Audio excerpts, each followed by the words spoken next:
Hi everyone, I am Madhu. So friends, how are you? I hope you all are doing good. So आज इस video में हम discuss करेंगे chapter number 1 of civics of class 9 which is what is democracy and why democracy. Fine, so this is chapter number 1. इस video में हम complete chapter discuss करेंगे with every concept and every topic. So stay with me till the end of this video. So friends, इस video में ये सारे topics हम discuss करेंगे. First topic is what is democracy. Democracy है क्या. Then second topic features of democracy. Democracy के क्या क्या फीचर्स होते हैं. There are 4 features of democracy. First one is major decision by elected leaders. Second one free and fair electoral competition. Third one person one vote one value. And fourth feature rule of law and respect for rights. तो ये चारों features हैं democracy के. इनके बारे में भी हम डिस्कस करेंगे. Then we will discuss a summary definition. And then third topic why democracy, कि डेमोक्रेसी क्यों होनी चाहिए, why a country should be democratic. Fine. Then we have 2 subtopics here. First one is arguments against democracy. Democracy के क्या disadvantages हैं, मतलब वो arguments जो डेमोक्रेसी के अगेंस्ट हैं उनके बारे में हम डिस्कस करेंगे. देन आर्ग्यूमेंट्स फॉर डेमोक्रेसी, मतलब डेमोक्रेसी की क्या क्या एडवांटेजेस हैं. Arguments in the favour of democracy.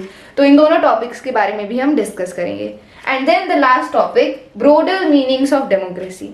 Democracy के ब्रोडर मीनिंग्स भी हैं, उनके बारे में भी हम डिस्कस करेंगे. Fine. So without wasting time let's start with our first topic which is what is democracy. So friends, now let's discuss about our first topic which is what is democracy. तो democracy है क्या. Democracy is a form of government in which the rulers are elected by the people. तो democracy एक form of government है जिनमें rulers को elect किया जाता है, और उनको इलेक्ट कौन करते हैं, पीपल इलेक्ट करते हैं. फाइन. डेमोक्रेसी एक ग्रीक वर्ड है जिसका मीनिंग है rule of the people. So the meaning of democracy word is rule of the people.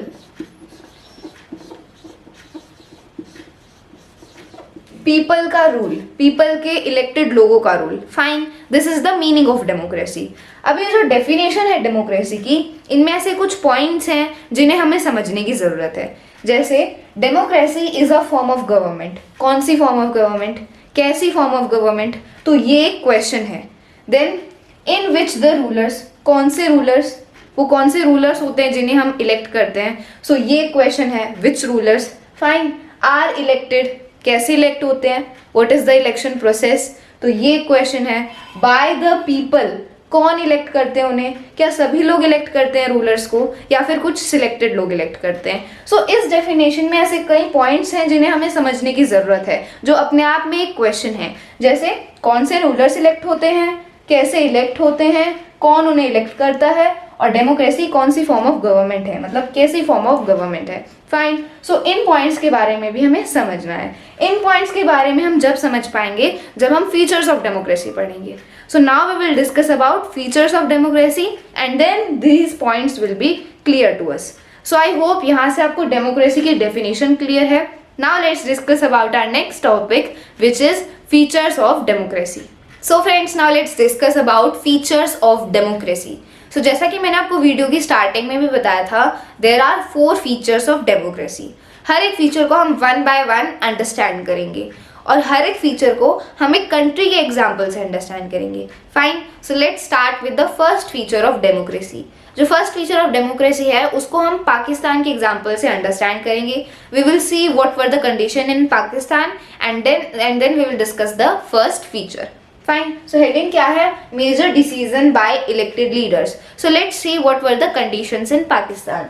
In Pakistan general Parvez Musharraf, तो ये कौन थे, ये एक मिलिट्री जनरल थे पाकिस्तान में. Fine. So general Parvez Musharraf led a military coup in 1999. तो इन्होंने एक मिलिट्री कूप लीड किया 1999 में. He overthrew a democratically elected government and declared himself the chief executive of Pakistan. So general Parvez Musharraf ने क्या किया, इन्होंने एक मिलिट्री कूप ऑर्गेनाइज किया 1999 में.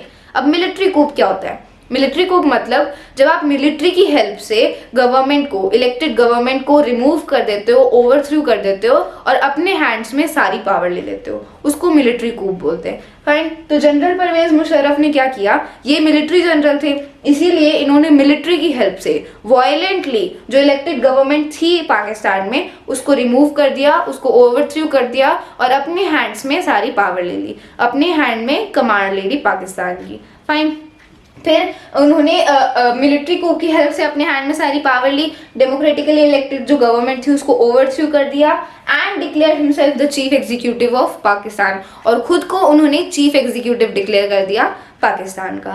Fine, then what happened next, later he changed his designation to president, और फिर कुछ टाइम बाद उन्होंने चीफ एग्जीक्यूटिव से खुद को प्रेसिडेंट डिक्लेयर कर दिया। फाइन, तो उन्होंने क्या किया, मिलिट्री कूप की हेल्प से पहले तो अपने हाथ में पावर्स ली, फिर खुद को चीफ एग्जीक्यूटिव डिक्लेयर कर दिया और फिर कुछ टाइम बाद उन्होंने खुद को प्रेसिडेंट भी डिक्लेयर कर दिया।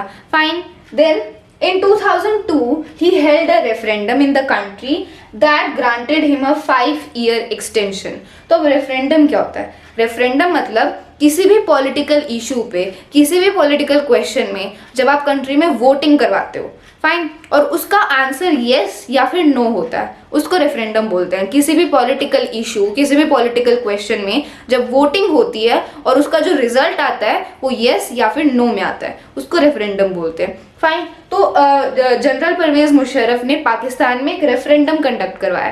फाइन, उस रेफरेंडम का इशू क्या था, उस रेफरेंडम का इशू था कि उनकी जो टर्म है वो 5 ईयर और आगे बढ़ जानी चाहिए, मतलब 5 ईयर और उन्हें पाकिस्तान पे रूल करना चाहिए, ये इशू था। और इस इशू पे उन्होंने रेफरेंडम कंडक्ट करवाया और रेफरेंडम का रिजल्ट क्या आया, रेफरेंडम का रिजल्ट आया यस, मतलब लोगों ने जनरल परवेज मुशर्रफ को सपोर्ट किया कि हाँ आप अपनी टर्म को आगे और 5 इयर्स एक्सटेंड कर दो। फाइन, तो जो रेफरेंडम का जो रिजल्ट आया वो यस आंसर आया, तो लोगों ने जनरल परवेज मुशर्रफ को सपोर्ट किया और उन्होंने अपनी 5 ईयर जो टर्म है उसको आगे और बढ़ा दिया। लेकिन जो पाकिस्तानी मीडिया थी और वहाँ के जो ह्यूमन राइट एक्टिविस्ट थे उन्होंने इस रेफरेंडम को बहुत क्रिटिसाइज किया। क्यों क्रिटिसाइज किया, क्योंकि ये रेफरेंडम फेयरली नहीं हुआ था, इट वॉज वेरी अनफेयर। इस रेफरेंडम में मैल प्रैक्टिसेस और फ्रॉड का यूज हुआ था, इसीलिए ये फेयर नहीं था और पाकिस्तानी मीडिया और वहाँ के ह्यूमन राइट एक्टिविस्ट ने इस रेफरेंडम को बहुत क्रिटिसाइज किया था। लेकिन इन सब का जनरल परवेज मुशर्रफ पे कोई इफेक्ट नहीं हुआ और रेफरेंडम की हेल्प से उन्होंने अपने टर्म को 5 ईयर आगे और बढ़ा दिया। फाइन, तो धीरे धीरे अब वो सब कुछ अपने कंट्रोल में करते जा रहे थे। Fine, then in August 2002 he issued a legal framework order, और अगस्त 2002 में जनरल परवेज मुशर्रफ ने एक लीगल फ्रेमवर्क ऑर्डर इशू किया। Fine, according to this order the president can dismiss the national and provincial assemblies. तो यहाँ तक समझाती हूँ मैं। देखो, जनरल परवेज मुशर्रफ ने क्या किया, अगस्त 2002 में उन्होंने एक लीगल फ्रेमवर्क ऑर्डर इशू किया और इस ऑर्डर के चलते वो क्या कर सकते हैं, he can dismiss the national and provincial assemblies, मतलब पाकिस्तान में जो नेशनल और प्रोविंशियल असेंबलीज के मेंबर हैं वो उनको डिसमिस कर सकते हैं। मतलब general Parvez Musharraf got a power, उनको एक पावर मिल गई कि वो इलेक्टेड मेंबर्स को भी डिसमिस कर सकते हैं, क्योंकि नेशनल और प्रोविंशियल असेंबलीज में कौन होते थे, इलेक्टेड मेंबर्स होते थे जिनको लोगों ने इलेक्ट किया हुआ होता था। तो अब जनरल परवेज मुशर्रफ को पावर मिल गई कि वो उनको डिसमिस कर सकते हैं, निकाल सकते हैं। फाइन, सो फाइनली वो कर क्या रहे थे, जनरल परवेज मुशर्रफ क्या कर रहे थे, वो डिक्टेटरशिप इस्टेब्लिश कर रहे थे, अपनी मनमानी कर रहे थे, सारी जो पावर्स हैं वो अपने हैंड्स में ले रहे थे। फाइन, तो उन्होंने क्या कर दिया, अब उन्होंने ये स्टेप लिया कि अब वो नेशनल और प्रोविंशियल असेंबलीज के जो मेंबर हैं, इलेक्टेड मेंबर हैं, उनको भी डिसमिस कर सकते हैं। और ये हुआ लीगल फ्रेमवर्क ऑर्डर के चलते, according to this order. Fine, फिर उन्होंने क्या किया, the work of the civilian cabinet. तो पाकिस्तान में एक सिविलियन कैबिनेट होती है, सिविलियन कैबिनेट मतलब मिनिस्टर्स होते हैं उसमें सारे जो जिनके पास पावर होती है डिसीजन लेने की। So civilian cabinet is in Pakistan which is having a power to take decision. तो इस कैबिनेट में मिनिस्टर्स होते हैं, जैसे इंडिया में कैबिनेट मिनिस्टर्स होते हैं जिनके पास पावर होती है कोई भी डिसीजन लेने की, तो वैसे ही पाकिस्तान में सिविलियन कैबिनेट होती है जिनके पास पावर होती थी डिसीजन लेने की, और ये भी इलेक्टेड होते थे। फाइन, तो the work of the civilian cabinet is supervised by a national security council. तो अब इस सिविलियन कैबिनेट पे जो डिसीजन ले सकते हैं उनको सुपरवाइज कौन करेगा? National security council, which is dominated by military officer. और इस नेशनल सिक्योरिटी काउंसिल में सारे मिलिट्री ऑफिसर्स थे। सो अब देखो, civilian cabinet is having some power to take decision, इसके पास कुछ तो पावर है डिसीजन लेने की। अब लेकिन इस सिविलियन कैबिनेट को सुपरवाइज कौन करेगा, डोमिनेट कौन करेगा? नेशनल सिक्योरिटी काउंसिल, जिसमें सारे मिलिट्री ऑफिसर्स हैं। फाइन, तो अगर ये कोई भी डिसीजन लेंगे तो कोई फायदा नहीं होगा, इसका कोई इफेक्ट नहीं होगा, क्योंकि इस पे डोमिनेट कौन कर रहा है? सारे मिलिट्री ऑफिसर जो जनरल परवेज मुशर्रफ के फेवर में है। फाइन, तो आपको समझ आया क्या चल रहा था? तो क्या हम इस कंडीशन को डेमोक्रेटिक कह सकते हैं? हम इस कंडीशन को डेमोक्रेटिक नहीं कह सकते, क्योंकि जो फाइनल डिसीजन लेने की पावर किसके पास है? जनरल परवेज मुशर्रफ के पास है। और क्या वो लोगों द्वारा इलेक्टेड है? नहीं है, लोगों ने उनको इलेक्ट नहीं किया था, उन्होंने मिलिट्री की पावर से अपनी सारी जो कंट्री की पावर्स है वो अपने हैंड में ली। तो हम इस सिचुएशन को डेमोक्रेटिक नहीं कह सकते। Fine, so he was doing everything undemocratically, क्योंकि वो इलेक्टेड नहीं थे लोगों द्वारा, लोगों ने उनको इलेक्ट नहीं किया हुआ था, और लेकिन सारे डिसीजंस वही ले रहे थे। तो हम ऐसी सिचुएशन को डेमोक्रेटिक नहीं कर सकते। सो इस एग्जाम्पल से हमें मिला हमारा first feature of democracy. So friends, now let's discuss the first feature of democracy. So हमने पाकिस्तान के एग्जाम्पल से क्या सीखा कि डिसीजन लेने की पावर किसके पास होनी चाहिए? जिनको लोगों ने इलेक्ट किया है। पाकिस्तान में क्या हो रहा था कि डिसीजन वो ले रहे थे जिनको लोगों ने इलेक्ट किया ही नहीं है। फाइन, तो हमारा फर्स्ट फीचर क्या है डेमोक्रेसी का? In a democracy, the final decision making power must rest with those elected by the people. जो final decision making power है वो किसके पास होनी चाहिए? जिनको लोगों ने इलेक्ट किया है, elected people के पास होनी चाहिए। फाइन, तो ये हमारा फर्स्ट फीचर है। Now let's talk about the second feature of democracy. So friends, now let's discuss the second feature of democracy. So second feature of democracy को भी हम countries के example से understand करेंगे। Fine. So heading क्या है? Free and fair electoral competition. So जो second feature of democracy है उसको हम चाइना और मेक्सिको के example से समझेंगे। So सबसे पहले देखते हैं चाइना में क्या situation है। In China, elections are regularly held after every 5 years for electing the country's parliament called National People's Congress. तो चाइना में हर 5 साल बाद after every 5 years regularly elections होते हैं जिनसे चाइना की पार्लियामेंट इलेक्ट होती है। और चाइना की पार्लियामेंट का नाम क्या है?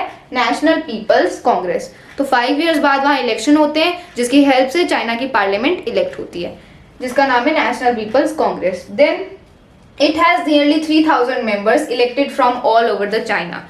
सो चाइना की जो पार्लियामेंट है नेशनल पीपल्स कांग्रेस, उसमें नियरली 3000 मेंबर्स होते हैं जो all over the China elected होते हैं। Fine, then before contesting elections a candidate needs the approval of Chinese Communist party.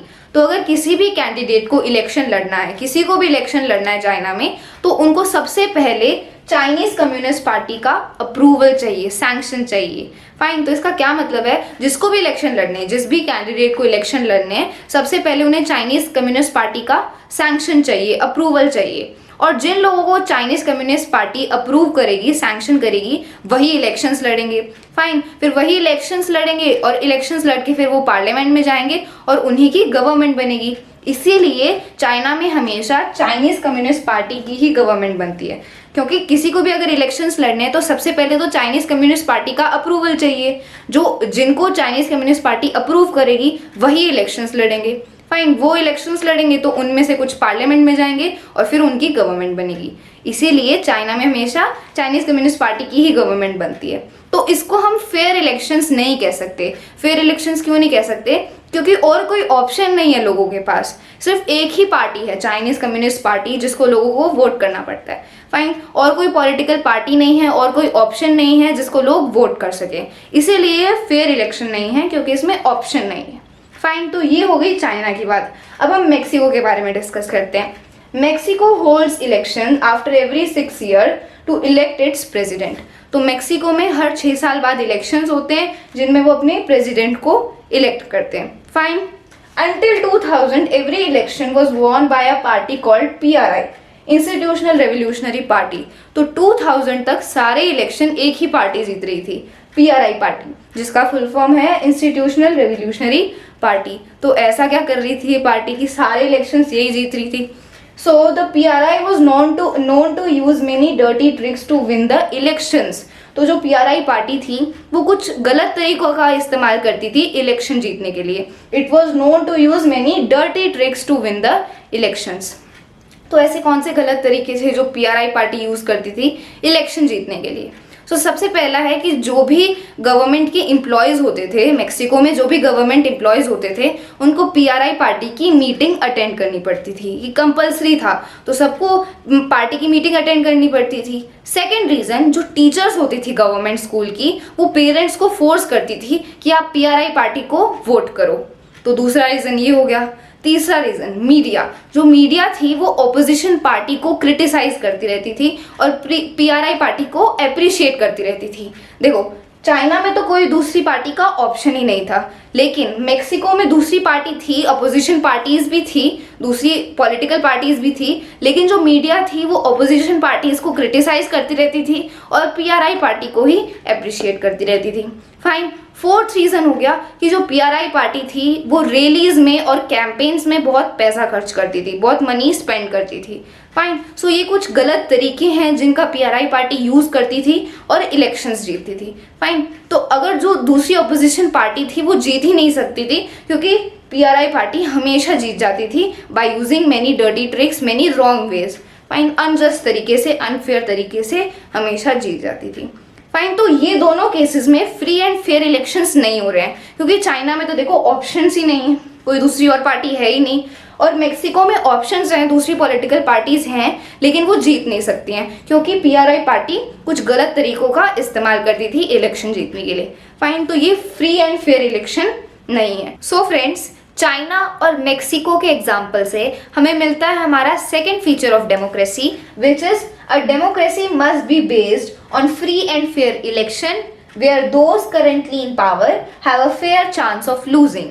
So second feature of democracy क्या कहता है कि एक डेमोक्रेसी में, एक डेमोक्रेटिक नेशन में फ्री एंड फेयर इलेक्शन होने चाहिए, और जो करंटली पावर में है, जो पॉलिटिकल पार्टी करंटली पावर में है, जिसकी गवर्नमेंट है, उसके पास एक फेयर चांस होना चाहिए हारने का, लूज करने का। फाइन। तो एक फेयर पॉसिबिलिटी होनी चाहिए, फेयर चांस होना चाहिए कि those currently in power can lose in election.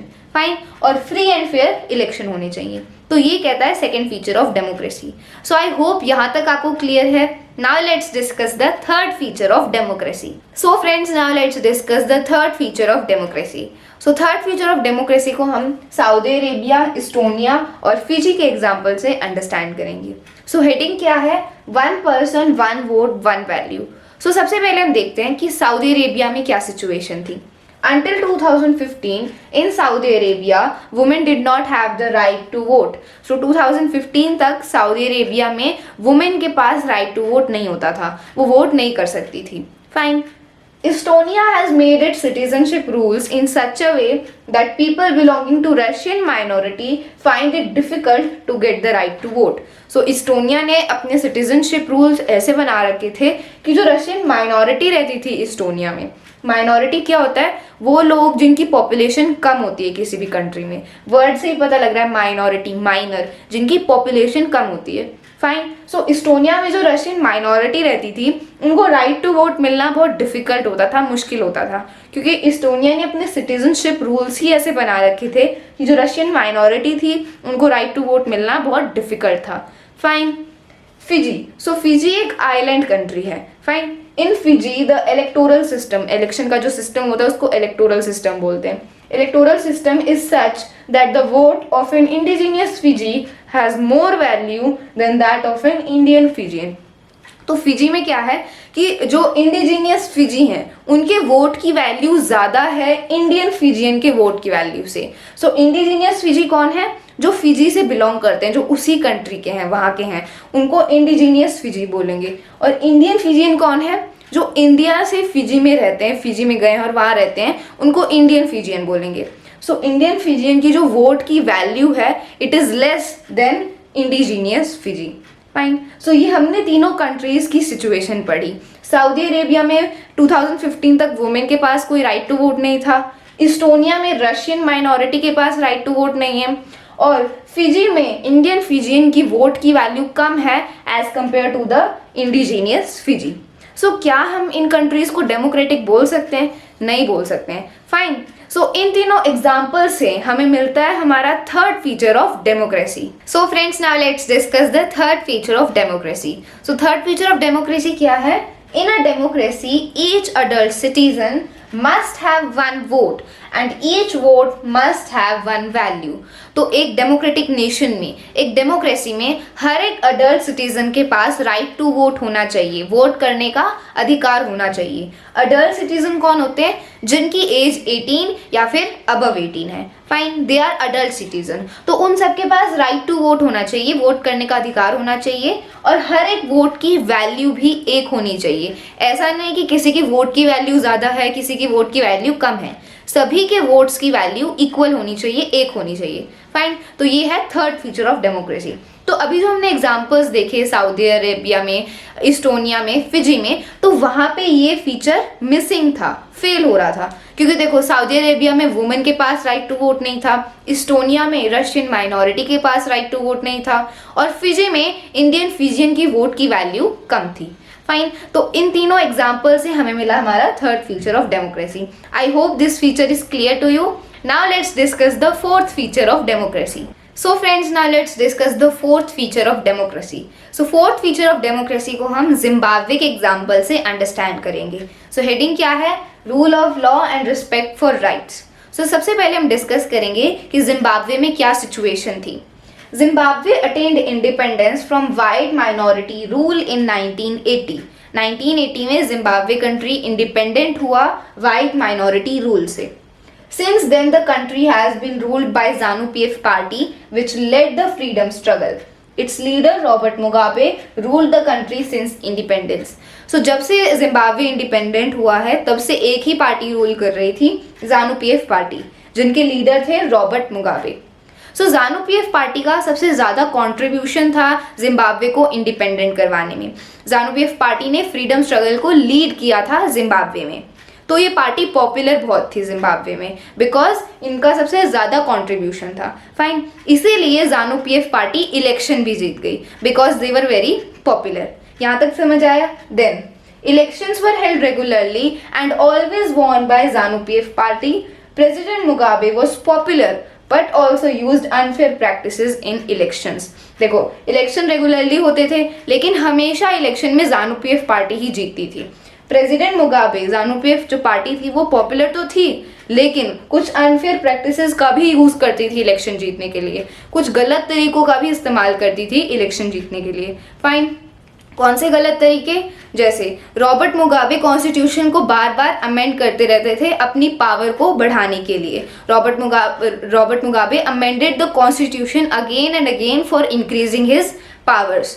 जो ऑपोजिशन पार्टी के जो लीडर्स होते थे और वर्कर्स होते थे उनको बहुत ज़्यादा परेशान किया जाता था, उनको हरास किया जाता था और उनकी मीटिंग को डिस्टर्ब कर दिया जाता था।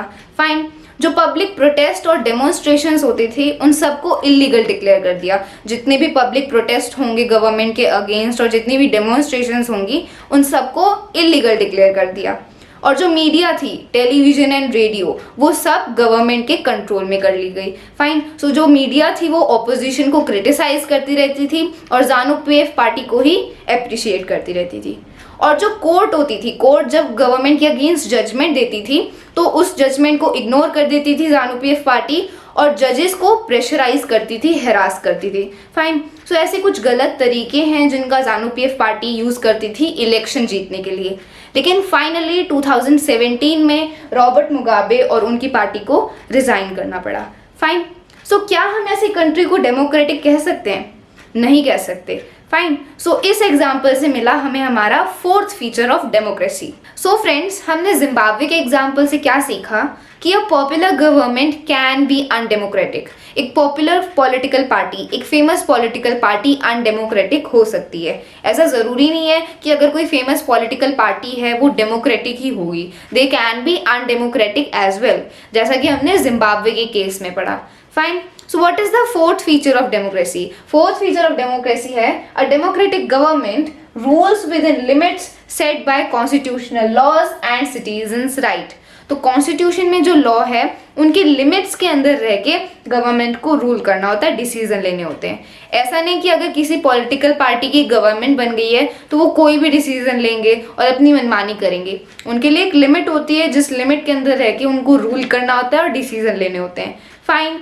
और गवर्नमेंट को सिटीजन्स की राइट्स की रिस्पेक्ट करनी होती है, हमारे फंडामेंटल राइट्स की रिस्पेक्ट करनी होती है। Fine. So this is the fourth feature of democracy. I hope ये आपको क्लियर है।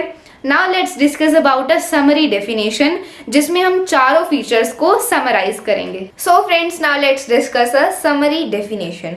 समरी डेफिनेशन में हम चारों फीचर्स को क्विकली समराइज करेंगे। सो हमारा फर्स्ट फीचर क्या है? In a democracy, the final decision-making power must rest with those elected by the people. तो ये हमारा फर्स्ट फीचर है जिसको हमने पाकिस्तान के एग्जाम्पल से अंडरस्टैंड किया था। हमने देखा था कि पाकिस्तान में कैसे एक नॉन इलेक्टेड लीडर सभी डिसीजन ले रहे थे, और होना क्या चाहिए? Final decision making power must rest with those elected by the people. Decision making power उनके पास होनी चाहिए जिनको लोगों ने इलेक्ट किया है। ये हमारा फर्स्ट फीचर है। सेकेंड फीचर क्या है? अ democracy must be based on free and fair election where those currently in power have a fair chance of losing। ये हमारा सेकेंड फीचर है जिसको हमने चाइना और मेक्सिको के एग्जाम्पल से अंडरस्टैंड किया था।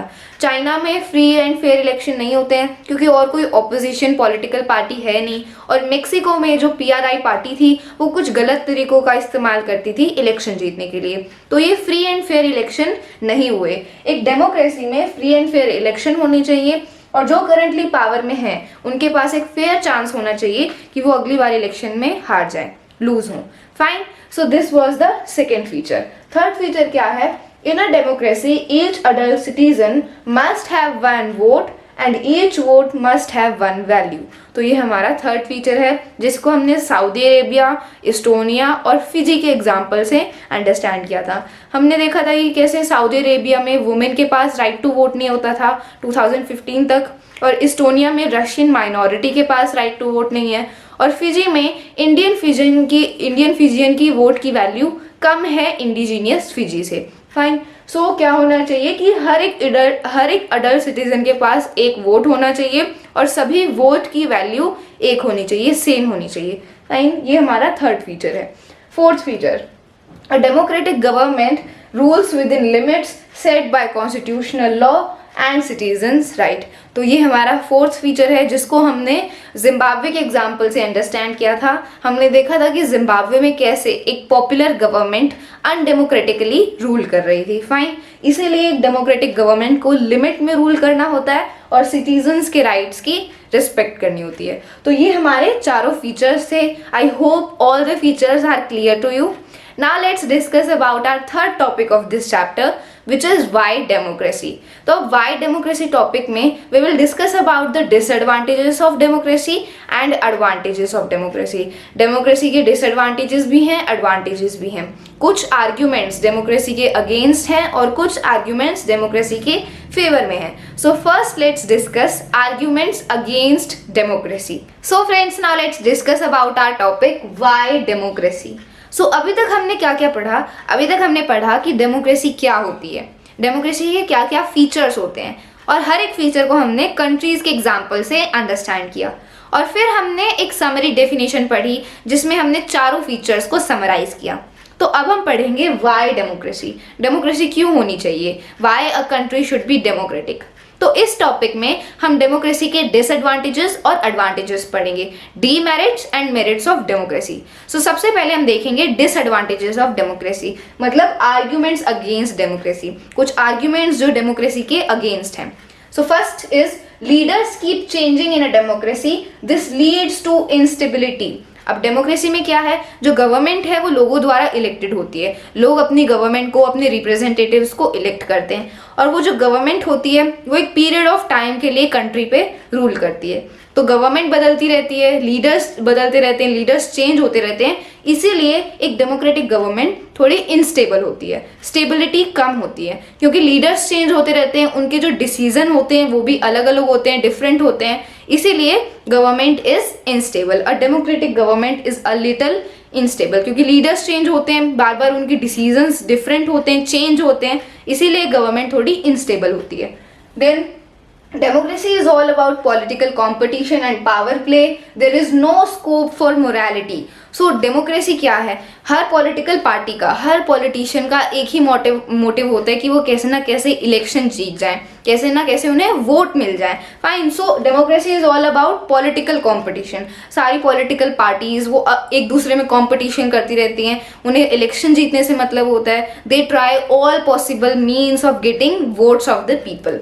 And power play. There is no scope for morality. So ऐसे पॉलिटिकल कॉम्पिटिशन में मोरालिटी की, मोरल वैल्यूज की कोई जगह ही नहीं बचती है.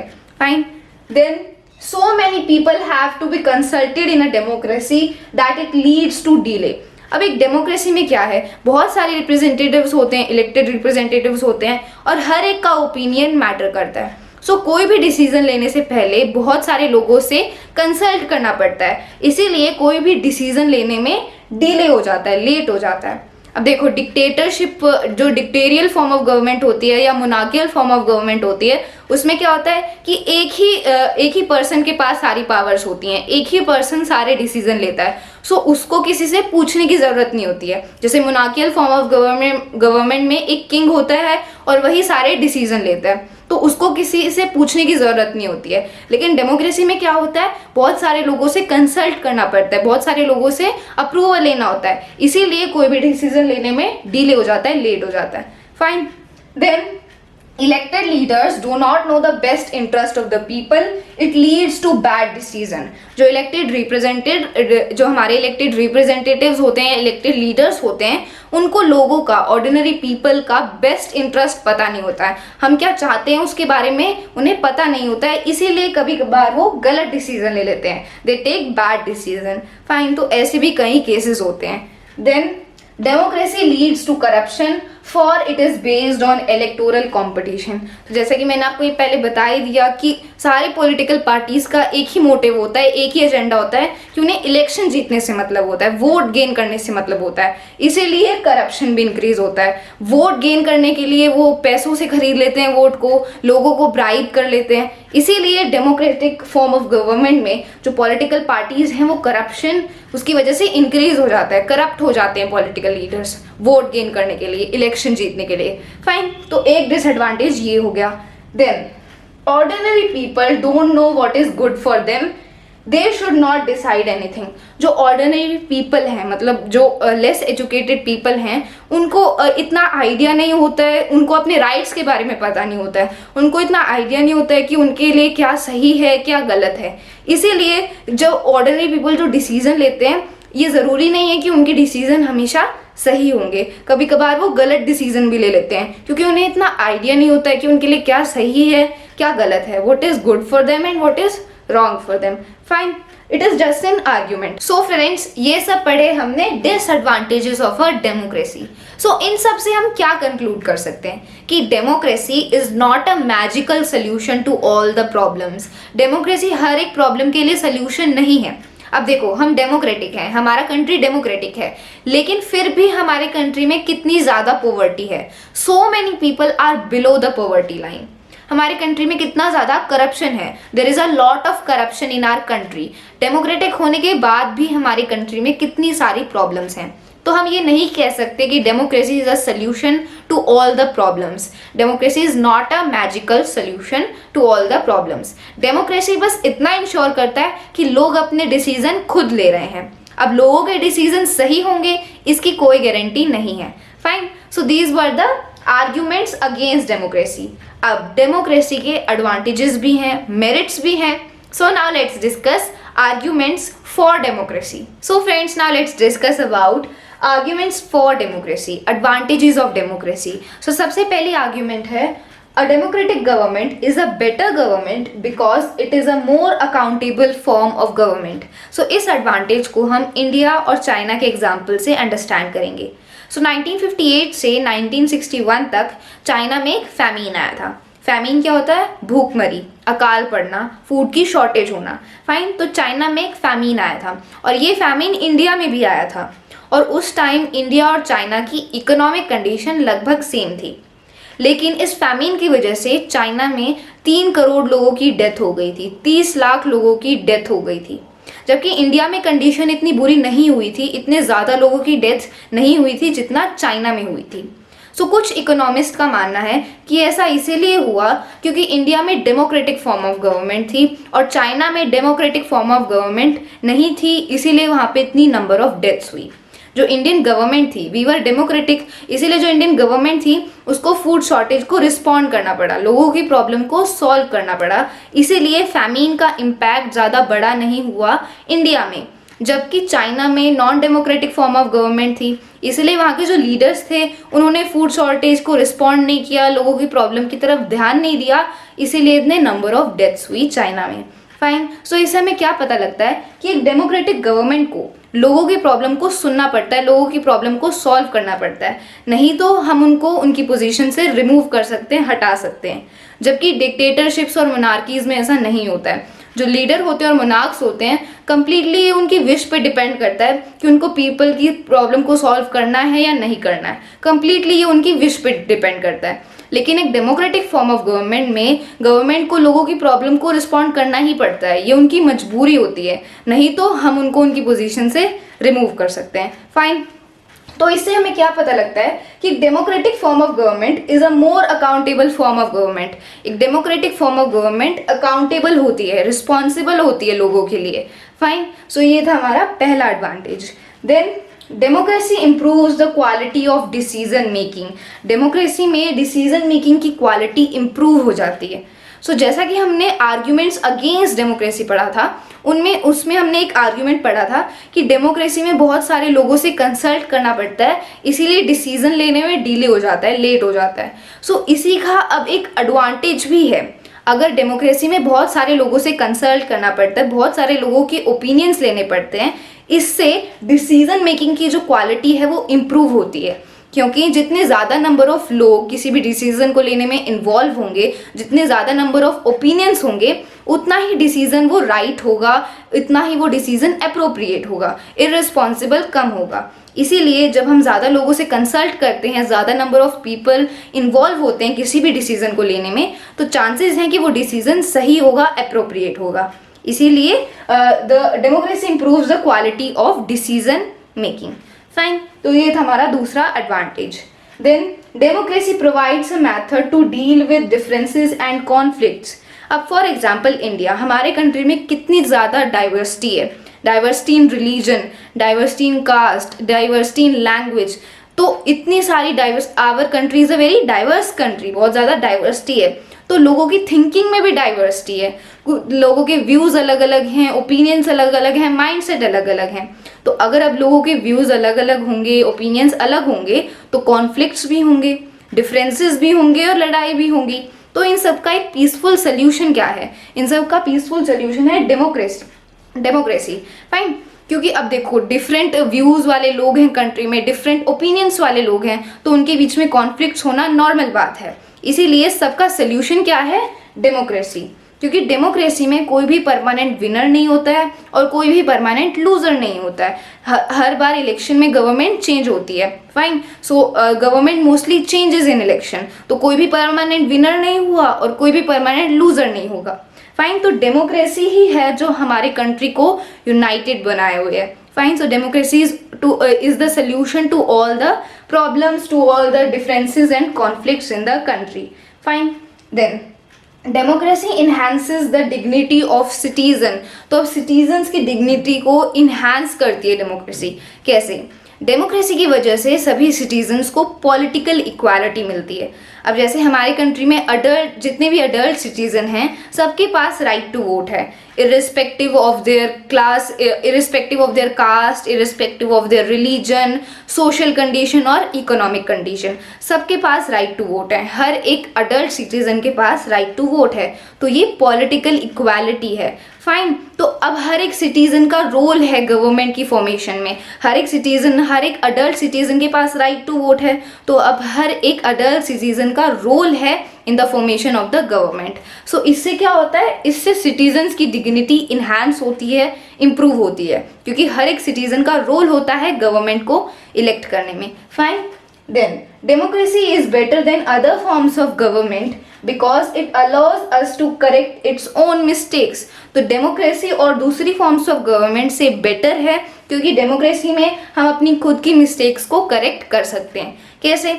फॉर एग्जाम्पल, हमने किसी लीडर को या फिर किसी पॉलिटिकल पार्टी को इलेक्ट किया और वो जो लीडर थे वो सही डिसीजन नहीं ले रहे थे, बैड डिसीजन ले रहे थे, तो अगली बार इलेक्शन में हम अपनी मिस्टेक्स को करेक्ट कर सकते हैं किसी दूसरी गवर्नमेंट को चूज करके, उस गवर्नमेंट को दोबारा चूज ना करके. फाइन. सो ऐसे हम अपनी मिस्टेक्स को इम्प्रूव कर सकते हैं एक डेमोक्रेटिक फॉर्म ऑफ गवर्नमेंट में. हमने अगर किसी गलत लीडर को चुन लिया या किसी गलत पॉलिटिकल पार्टी को चुन लिया तो अगली बार हम इलेक्शंस में अपनी मिस्टेक को इम्प्रूव भी कर सकते हैं. फाइन. तो ये कुछ एडवांटेजेस थे ऑफ डेमोक्रेसी.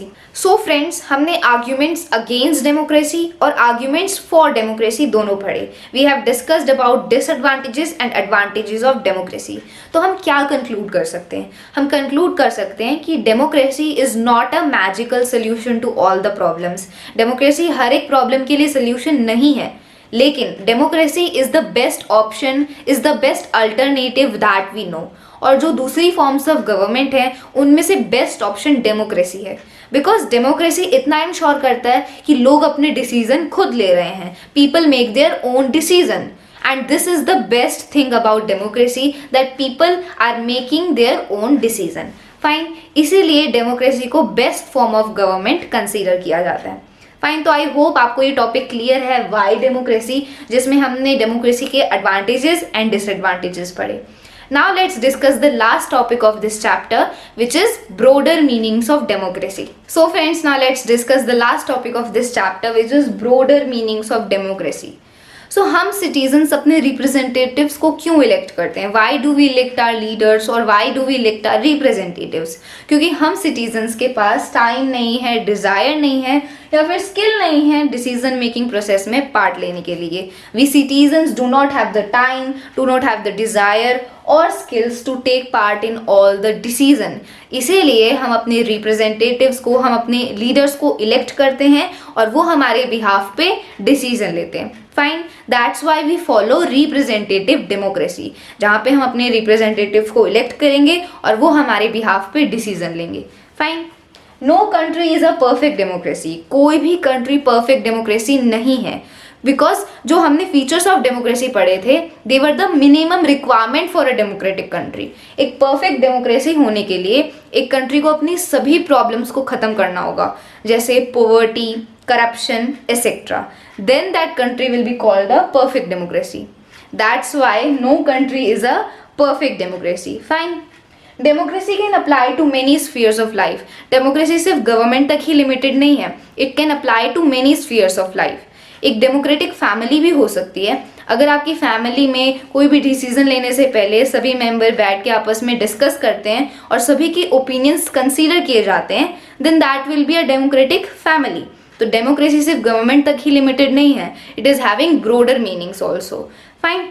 इसीलिए हमने डेमोक्रेसी और इससे हमें डेमोक्रेटिक फॉर्म ऑफ गवर्नमेंट और non democratic form of government में डिफरेंस पता लगता है. डेमोक्रेसी का लिटरल मीनिंग क्या है कि जितने भी लोग इन्वॉल्व हैं सभी के ओपिनियंस को कंसीडर किया जाए, सभी लोगों के डिसीजन को, सभी लोगों के ओपिनियंस को कंसीडर किया जाए, उसको डेमोक्रेसी बोलते हैं. और जो non democratic form of government होती हैं उनमें ऐसा नहीं होता, सभी लोगों के ओपिनियंस को कंसीडर नहीं किया जाता. तो ये बेसिक डिफरेंस है दोनों फॉर्म्स ऑफ गवर्नमेंट में.